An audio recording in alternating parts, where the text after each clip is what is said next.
de la parole, marcher selon le royaume du Seigneur Jésus. Donc dans Jean 13, au verset 34, je vous donne un commandement nouveau. Aimez-vous les uns les autres. Quand je vous ai aimé, vous aussi, aimez-vous les uns les autres. Aussi, aimez-vous les uns les autres. Et vous serez mes disciples si vous avez de l'amour pour les uns les autres. Et c'est important l'amour, de nous aimer les uns les autres. Et je te prie, Saint-Esprit, aujourd'hui, Papa, de me parler, Saint-Esprit.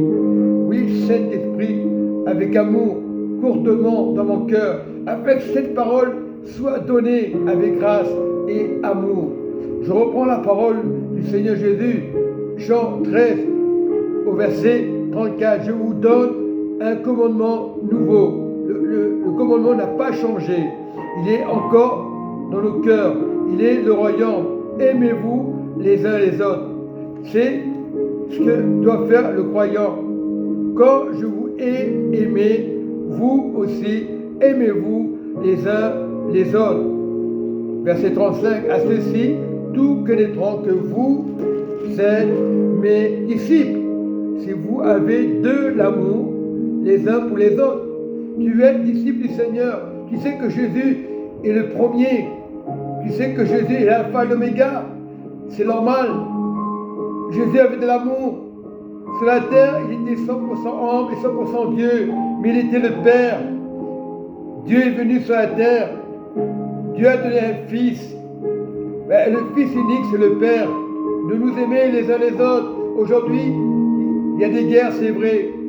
Aujourd'hui, c'est vrai qu'il y a beaucoup de politique, c'est du n'importe quoi.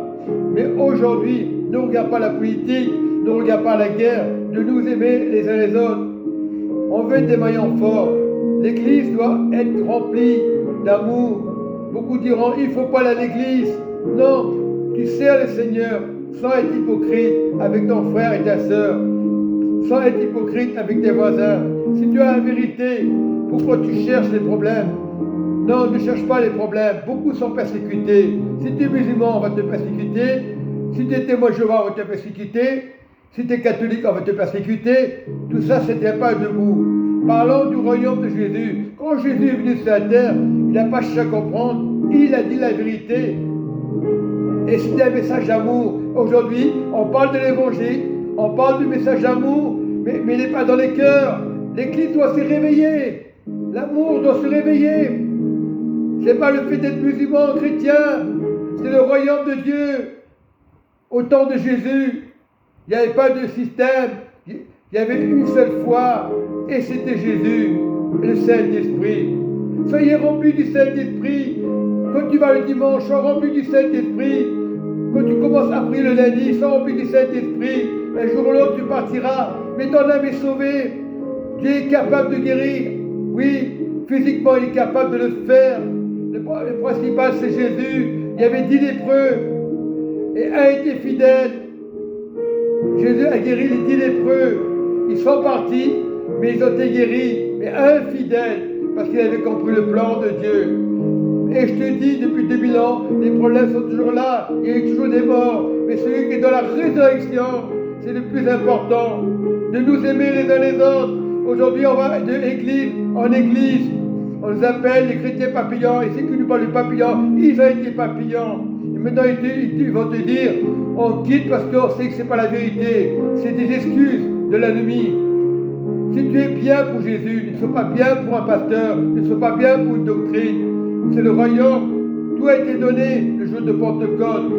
Oui, l'apôtre Paul a annoncé l'évangile de Jésus. Aujourd'hui, on se sert de l'apôtre Paul pour en faire un commerce. Dieu n'est pas un commerce. Il est le chemin, la vérité, la vie.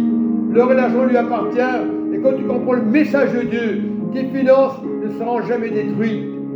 Ta maison ne sera jamais détruite. Elle est sur le roc. Tes enfants ne seront jamais détruits. Parce que Dieu connaît les cœurs. Ça ne veut pas dire qu'il n'y aura pas des problèmes. Mais cherche pas le problème. Cherche pas l'excuse. Si tu es avec Jésus, tu es dans le royaume. Et l'église, elle est déjà guérie. Mais seulement les chrétiens se plaignent, se lamentent. Mais ce n'est pas facile. Mais le Seigneur travaille les cœurs petit à petit. Le Seigneur n'est pas venu d'un seul coup me guérir, parce que j'ai eu du moment de colère. Mais ce n'est pas une question du passé. Jésus, le chemin, la vérité et la vie. Jésus a été persécuté, Jésus a été tenté. Et par moments, nous sommes tentés. Mais si Jésus est avec toi, nul ne peut te toucher. Que Dieu vous bénisse. Amen. Merci Saint-Esprit. Amen.